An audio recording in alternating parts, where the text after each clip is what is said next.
पटावे आधा देख के बेहोश बा बुझला।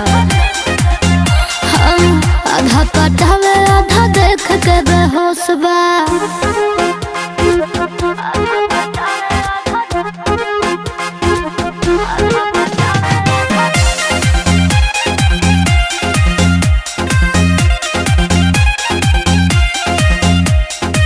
हमरा से नो मोर मांगला सकतना एह ब्यूटी पापा गल बापटना तू बच के रहिया।